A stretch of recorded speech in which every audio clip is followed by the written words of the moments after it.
What would you think if I sang out of tune? Would you stand up and walk out on me? Oh, I get by with a little help from my friends. Don't worry, I'm not about to burst into song, but the Beatles were definitely onto something.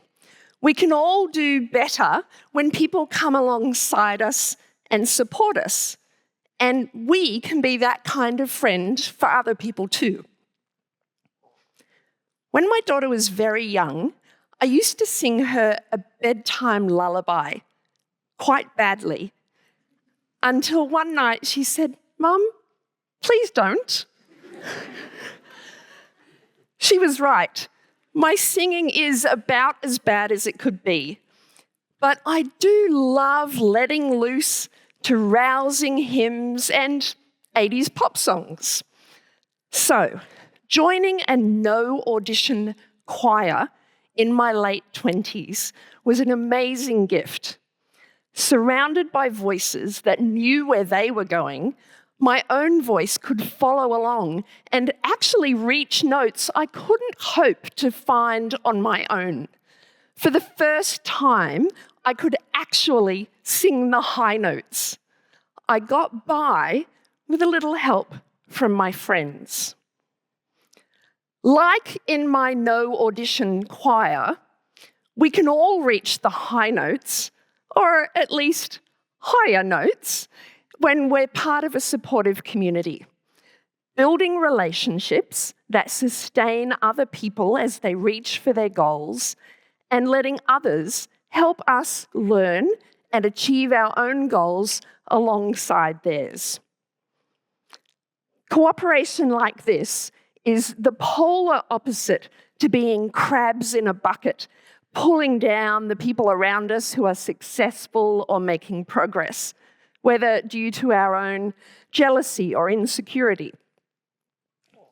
The mutual support I'm talking about is more like a colony of emperor penguins who survive some of the coldest temperatures on Earth by huddling together, communicating with each other, and taking turns both to warm and to be warmed by changing their position in the huddle.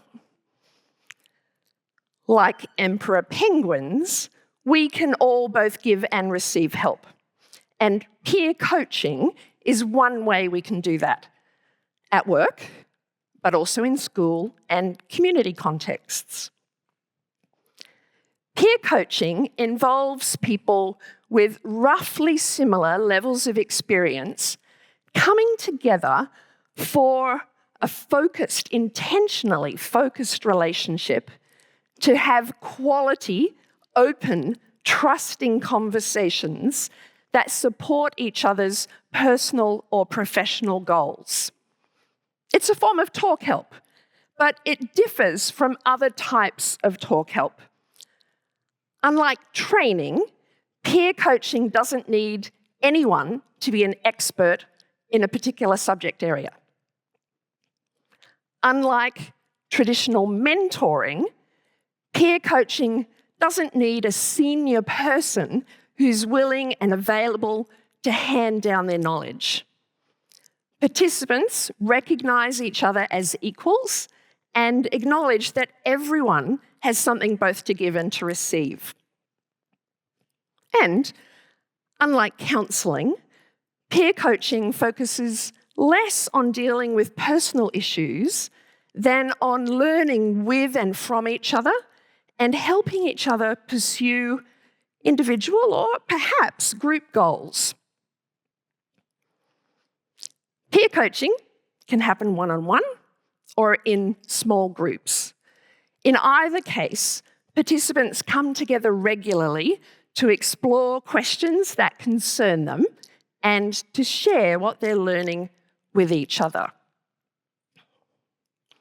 Small group peer coaching in particular has been used for a long time in educational settings, but it's an increasingly popular tool for leadership and professional development.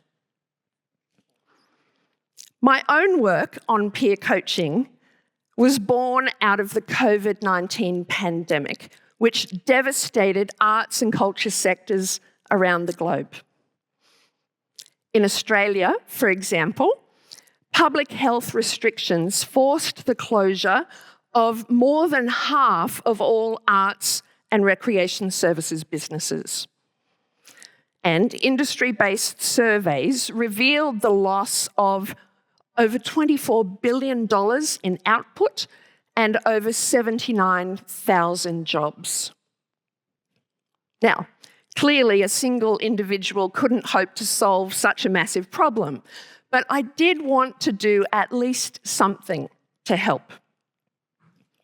So, with funding from the Queensland Government, I set out to discover if peer coaching might not provide a low-cost, high-impact, sustainable form of support for artists and arts support workers.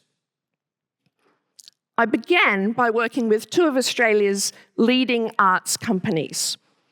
Together, we tested an existing peer coaching program that had been designed for use in business. Then, working with further arts sector partners, I designed a new program specifically for artists.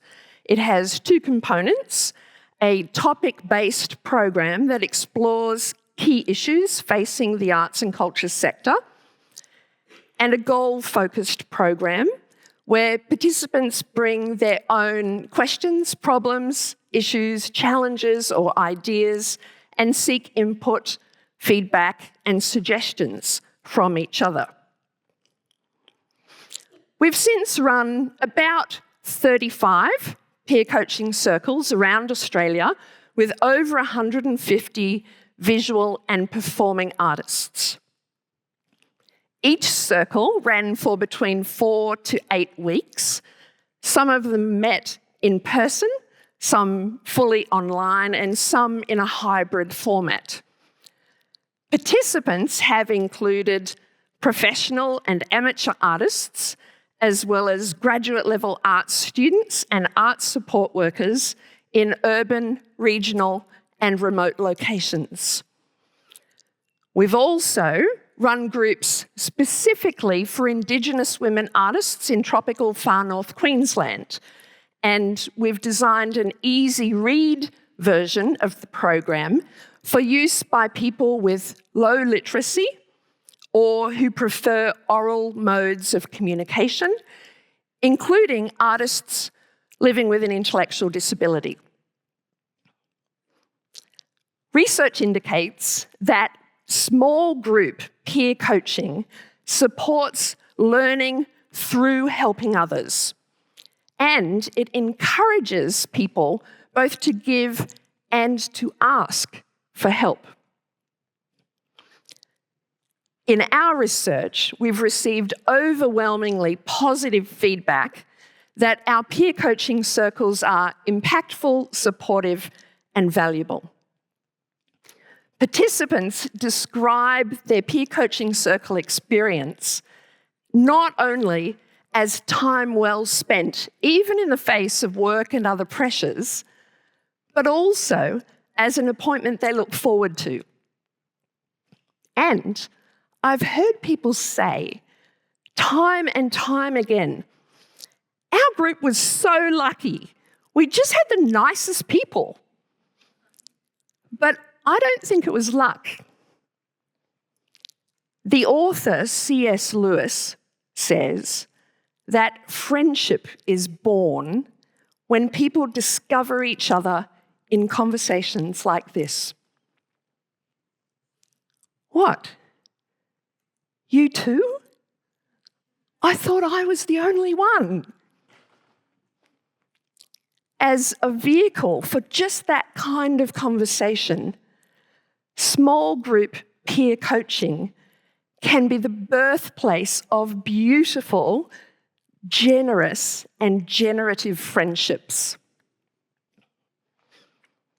Now, in our research, we found that peer coaching supported social connection for our participants, particularly for artists living with a disability or in a regional or remote location, but also for people who'd been working in the sector for more than 20 years.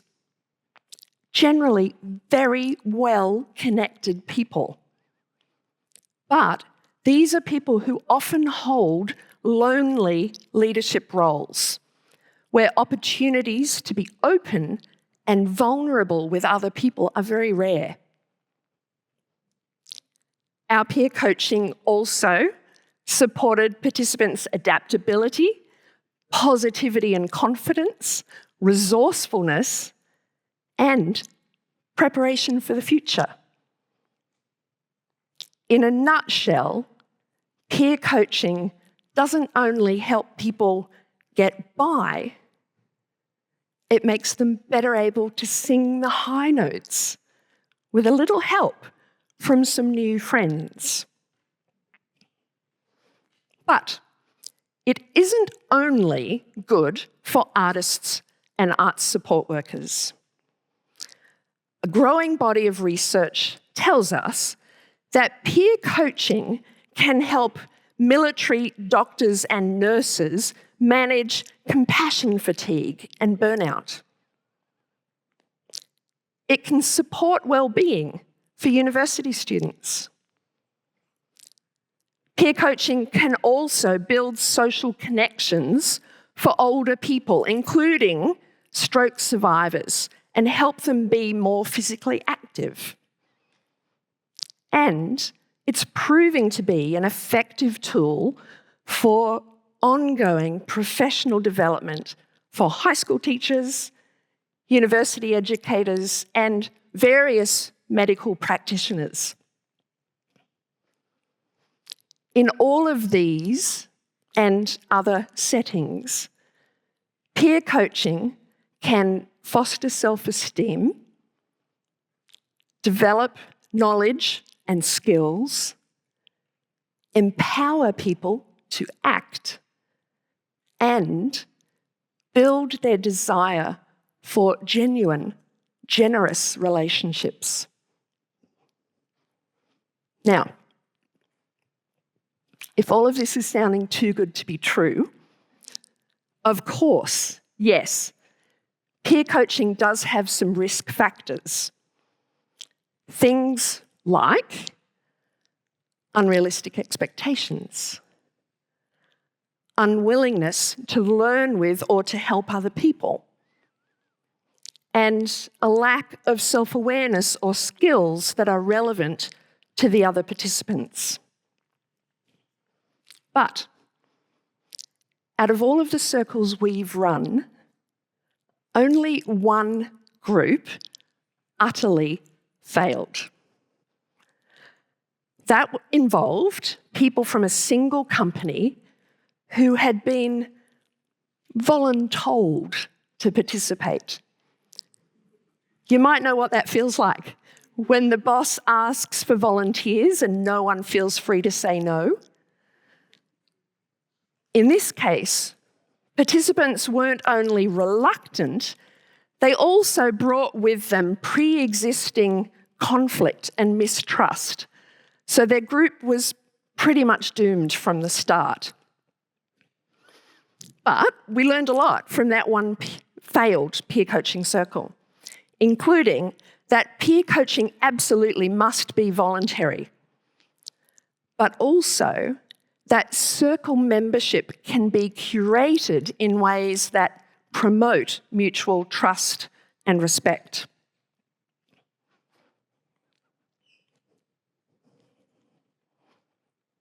Like the emperor penguins that I mentioned earlier, peer coaching relies on the courageous ability and willingness to both give and receive help. So, what do you think? Or perhaps more importantly, how do you feel about peer coaching? What goals do you want to achieve? Could you harness the power of peer coaching to accomplish them? Do you have a genuine interest in helping other people reach their goals and the generosity to share what you're learning with them? Could you start a peer coaching circle in your workplace or classroom or community group? Or if you are a manager, teacher, or community leader, are you willing to help your people establish and spend time in peer coaching circles? My singing has not improved since my daughter was young. But then I only stayed in the choir for a season. Perhaps because improving my singing wasn't really a goal I was trying to pursue. Perhaps because I actually feel more comfortable giving than receiving help. But I do know that peer coaching brings people together for the kind of genuine and generous relationships that all of us need. And as the participants in our peer coaching circles discovered, and the beloved children's book character Anne of Green Gables explained, kindred spirits are not so scarce as I used to think. It's splendid to find out how many of them there are in the world. Maybe it's time for all of us to give and receive a little help from some new friends. Thank you.